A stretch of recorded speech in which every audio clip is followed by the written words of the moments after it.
एक किसान के घर एक पुत्र उत्पन्न हुआ। पुत्र 8 वर्ष का हुआ तो पत्नी की मृत्यु हो गई। किसान के पास 16 एकड़ जमीन थी। कुछ वर्ष पश्चात किसान ने दूसरी शादी की। उस पत्नी से भी एक पुत्र उत्पन्न हुआ। कुछ वर्ष पश्चात उस पत्नी की भी मृत्यु हो गई। किसान का प्रथम पत्नी वाला पुत्र 16 वर्ष का हुआ, उसका विवाह कर दिया। किसान की भी मृत्यु हो गई। छोटा लड़का 10-12 वर्ष की आयु में रोगी हो गया। कुछ दिन उपचार कराया, फिर बड़े भाई ने तथा उसकी पत्नी ने विचार किया कि उपचार पर क्यों खर्च किया। यदि मर गया हो तो उसके हिस्से की 8 एकड़ जमीन अपने पास रह जाएगी। यह विचार करके पड़ोस के गांव से जो वैद्य उपचार के लिए आता था उससे कहा कि इस लड़के को औषधि में विष मिलाकर दे दो, हम आपको धन दे देंगे। 500 रुपये के लालच में वैद्य ने उस लड़के को औषधि में विष में खिलाकर मार दिया। गांव वालों को बताया गया कि रोग के कारण मृत्यु हो गई। किसी को शंका नहीं हुई, बच्चे की मृत्यु रोग के कारण हुई मान ली। उस मौसी के बेटे की मृत्यु के 1 वर्ष पश्चात बड़े भाई को पुत्र प्राप्त हुआ। खुशी का ठिकाना नहीं रहा। बच्चे के जन्म की खुशी में लंगर किया, पूरे गांव में मिठाई बांटी। उसके पश्चात कोई संतान नहीं हुई।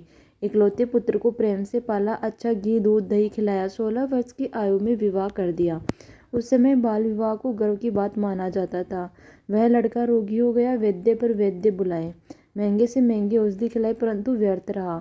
उस समय 1 महीने में 1-1 हजार की औषधि भी खिलाई गई। हीरा मोती भस्म भी खिलाया गया, जिस कारण से 8 एकड़ की जमीन भी बेचनी पड़ी। परंतु रोग घटने की बजाय बढ़ता ही चला गया और अंतिम दिन आ गया। लड़के का पिता चिंतित अवस्था में पुत्र के पास बैठा था। उसी समय लड़का बोला, भाई साहब एक काम कर। पिता ने कहा कि बेटा मैं तेरा पिता हूँ। लड़का बोला कि मैं तेरा वह भाई हूँ जिसको आपने विष देकर मरवाया था। मैं अपना बदला लेने के लिए आपके पुत्र के रूप में जन्मा हूँ। उस लड़के की माताजी भी वहीं। लड़का बोला, 8 एकड़ जमीन मेरे हिस्से की थी, वह मैंने वसूल ली। अब केवल कफन और लकड़ियों का हिसाब शेष है, उसकी तैयारी करो। यह बात सुनकर पिता उर्फ भाई का मुख फटा फटा रह गया।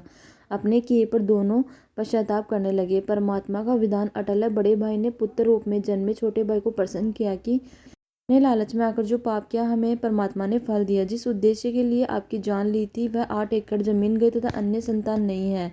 ये शेष जमीन कोई और ही लेगा। हमारा हुआ, लेकिन जो आपकी पत्नी रूप में आई है, इसने कौन सा अपराध किया है जिस कारण उसे सती प्रथा के तहत आपके साथ जिंदा जलाया जाएगा। इसके साथ भगवान ने अन्याय किया है। छोटा भाई और पुत्र बोला कि मेरी मृत्यु के 2 वर्ष पश्चात वह वैद्य मर गया था जिसने मुझसे 500 रुपये के लालच में विष देकर मारा था। वह पत्नी वही वैद्य डॉक्टर वाली आत्मा है, इसको वही फल मिलेगा, जिंदा जलाई जाएगी। पति की मृत्यु के पश्चात पत्नी को जिंदा उसी चिता में जलाया जाता।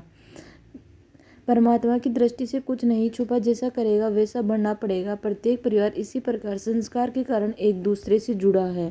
कोई पूर्व जन्म का कर्ज उतारने के लिए जन्मा है, कोई पूर्व जन्म का कर्ज लेने के लिए जन्मा है। पिता ने लड़के को पढ़ाया। शादी से 2 दिन पहले दुर्घटनाग्रस्त होकर मर गया। वह अपना कर्ज पिता से लेने आया था। बेटा जवान हुआ, कार्य करके निर्वाह करने लगा। पिता रोगी हो गया, लाखों रुपए लगे, व्यर्थ रहे, मर गया। यह पिता पिछले जन्म का कर्ज लेने आया था, कुछ देने आया था। लड़की का विवाह किया। 2 वर्ष पश्चात लड़की मर गई। बहुत दहेज दिया। वह दामाद पूर्व जन्म की ऋण के बदले लड़की भी ले गया और धन भी। में जो किसी के साथ धोखा करके धन हड़प लेते हैं, वह धन अगले जन्म में दामाद बनकर वसूलेगा। परमात्मा का अटल विधान है। बुद्धिमान को संकेत ही पर्याप्त है। उपरोक्त केवल कथा नहीं है, हकीकत है। कोई यह कहता है कि ये तो डराने के लिए कथा बनाई, किसने देखा क्या होगा। जैसे चोर को भद्र पुरुष समझाते हैं कि भाई चोरी मत कर, पकड़ा जाएगा, जनता पिटाई करेगी, पुलिस पीटेगी, कष्ट उठाना पड़ेगा। ये सब चोर को डराने के लिए कहा। चोर को सच्चाई से अवगत करवाकर डराया जाता है। सच्चाई भी है।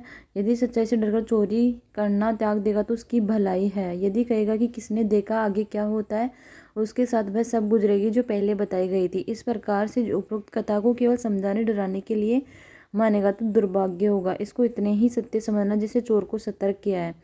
लेखक ने यह कथा सन 1978 में एक पशुओं के डॉक्टर से सुनी थी, जो किसान के 2 पुत्रों वाली कथा ऊपर बताई है।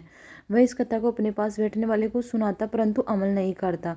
10 रुपये की दवाई देकर 4 कंजप्शन के इंजेक्शन लगाकर 200-300 रुपये वसूलता था। फिर शाम को मिलता तो अपने कारनामे भी बताता था। यदि कम रुपये लूँगा तो भैंस वाला यह समझेगा कि अच्छी दवाई नहीं दी। भैंस को स्वस्थ तो 10 रुपये की दवाई में ही हो जाना था। विचार करें कि इसे व्यक्ति के कथने और करने में अंतर है, तो उनके द्वारा सुनाई गई इन कथाओं का अन्य पर कैसे प्रभाव होगा। संत गरीबदास जी ने कहा कि ये बातें कहन सुनने की नहीं है, कर पाड़ने की है। यदि इन पर अमल करना चाहिए। परमात्मा विधान को समझकर निर्मल जीवन यापन